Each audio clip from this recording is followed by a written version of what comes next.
দেখো আমি নিচে নিয়ে চলে এসেছি, আর কেউ বলবে না। দেখো এটা যে আমি বাড়িতে বানিয়েছি কত সুন্দর হয়েছে বন্ধুরা, কোনো রকম কেমিক্যাল ছাড়াই কিন্তু আমি বানিয়েছি। আর এটা নিলেও আমার অনেক অ্যালার্জির সমস্যা আছে, তো আমার এই সিঁদুরের সমস্যা হয়, তো এটা নিলে কিন্তু আমার কোনো রকম সমস্যা হবে না। আমি মাঝে মাঝে এরকমই বানাই, তো আজকে তোমাদের সঙ্গে শেয়ার করলাম। দেখো বন্ধুরা, একটু পরেও দেখাই তোমাদের। এই দেখো, দেখতেই পাচ্ছ কত সুন্দর হয়েছে। নমস্কার বন্ধুরা, তোমাদের সবাইকে অনেক অনেক স্বাগত জানাই বন্যা রান্নাঘরে। আজকে কিন্তু কোনো রেসিপি না, আজকে বানাবো হচ্ছে ঘরে থাকা মাত্র কয়েকটা উপকরণ দিয়েই বানিয়ে ফেলবো হচ্ছে হোমমেড সিঁদুর। এটা কিন্তু বাঙালি মহিলাদের সবার কাছে কিন্তু একটা গুরুত্বপূর্ণ জিনিস। সেটা যদি হয় ঘরে তৈরি, আর বাইরে থেকে যে সিঁদুরটা আমরা কিনে নিয়ে আসি সেটা হচ্ছে অনেক কেমিক্যাল যুক্ত থাকে, অনেকের সমস্যা হয়। তো আজকে কিন্তু আমি ঘরেই বানিয়ে দেখাবো একদম হোমমেড সিঁদুর। তো দেখতে থাকো। তো এই সিঁদুরটা বানাতে কিন্তু বেশি কিছু উপকরণ লাগে না, মাত্র হাতে গোনা 2 থেকে 3টে উপকরণ হলেই কিন্তু হয়ে যায়। তার জন্য মেন উপকরণ হচ্ছে হলুদ। আমরা যে হলুদটা খাবার কাজে ব্যবহার করি, যেটা খাই, সেই হলুদটা লাগবে। তো এখানে আমি পরিমাণ মতন হলুদ নিয়েছি, যে যেমন পরিমাণে বানাবো। তো তোমরা চাইলে বাড়িয়ে কমিয়ে নিতে পারো তোমাদের পছন্দ অনুযায়ী। তো আমি এখানে নিয়েছি যে খাবারের যে হলুদ, সেই হলুদটা কিন্তু নিয়ে নিয়েছি। তো এর ভিতর আমি কয়েকটা উপকরণ মিশিয়ে নেবো। প্রথমে মিশিয়ে নেবো হচ্ছে খাবার সোডা। এই যে বেকিং সোডা বা খাবার সোডা এখানে দিয়ে দিচ্ছি, এই যে 1/2 চামচ মতন। আর দিয়ে দেবো এর উপর পাতিলেবুর রস। তো আমি এখানে একটা লেবু নিয়ে নিয়েছি, তো সেই লেবুর রসটা কিন্তু দিয়ে দেবো। এই সোডার উপরে দিতে হবে।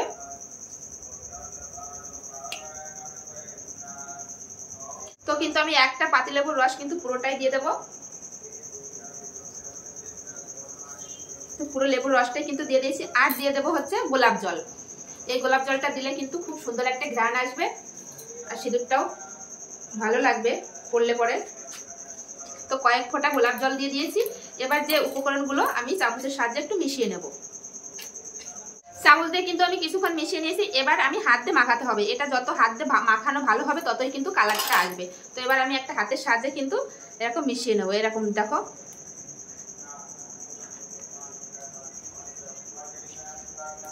তো দেখো এইভাবে কিন্তু মেশাতে মেশাতে একটা কালার চলে আসছে। এই দেখো, দেখলেই তোমরা বুঝতে পারছো বন্ধুরা। তো এইভাবে যত মেশানো ভালো হবে এরকম, তো কালারটাও কিন্তু তত ভালো আসবে। এই দেখো, আগের থেকে কিন্তু কালার চেঞ্জ হচ্ছে। এই দেখো, তো এইভাবে মিশিয়ে নেবো আমি খানিকক্ষণ। তো এখন দেখো 2 হাত দিয়ে এরকম ডলতে থাকবো। আর কালারটা দেখো, আগের থেকে কিন্তু কালারটা চেঞ্জ হয়ে গেছে। এই দেখো, তো এইভাবে খুব সুন্দর করে কিন্তু আমি মিশিয়ে নেব।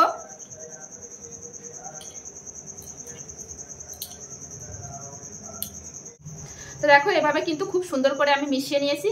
তো এখনো কিন্তু কালারটা পুরোপুরি আসেনি, কারণ এটা একটু ভিজে রয়েছে। এটা আমি এখন 5 মিনিটের জন্য কি 10 মিনিটের জন্য আমি একটু রোদ্রে দিয়ে দেবো। রোদ্রে দিয়ে দিলে এই যে ভেজা ভাবটা আছে কিন্তু এটা শুকিয়ে যাবে, আর কালারটা কিন্তু একদম সিঁদুরের মতন চলে আসবে। তো চলো এখন আমি রোদ্রে দিয়ে আসি। তো দেখো আমি রোদে নিয়ে আসি। রোদে কিন্তু এভাবে আমি 5 থেকে 10 মিনিটের জন্য এভাবে শুকাতে দেবো। তো 5 থেকে 10 মিনিট পরে ফিরে আসছি। তো দেখো 10 থেকে 15 মিনিট হয়ে গেছে। এখন আমি চলে এসেছি ছাদে, আর তোমাদের দেখাই। এই দেখো বন্ধুরা, কত সুন্দর হয়েছে। এই দেখো পুরোপুরি কিন্তু শুকিয়ে গেছে, এই যে। তো চলো নিচে নিয়ে তোমাদের ভালো করে দেখাবো।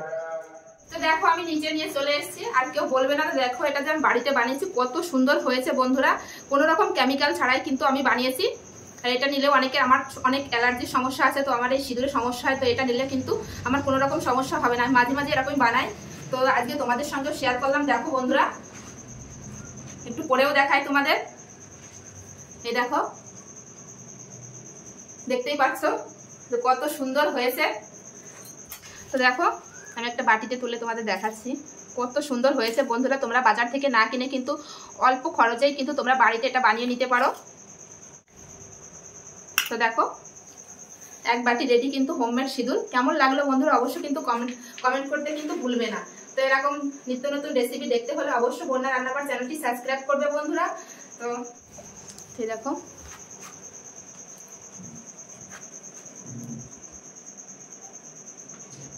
তো আজকের এই হোমমেড সিঁদুর বানানো কেমন লাগলো বন্ধুরা অবশ্যই কিন্তু কমেন্ট করে জানাবে। ভালো লাগলে অবশ্যই লাইক কমেন্ট শেয়ার করবে, আর শেয়ার করে কিন্তু অন্যকে দেখার সুযোগ করে দেবে। এরকম নিত্য নতুন রেসিপি দেখতে হলে, ভিডিও দেখতে হলে অবশ্য বন্যা রান্নাঘর চ্যানেলটি সাবস্ক্রাইব করতে হবে, তাহলে কিন্তু এরকম সুন্দর সুন্দর রেসিপি তোমরা দেখতে পাবে।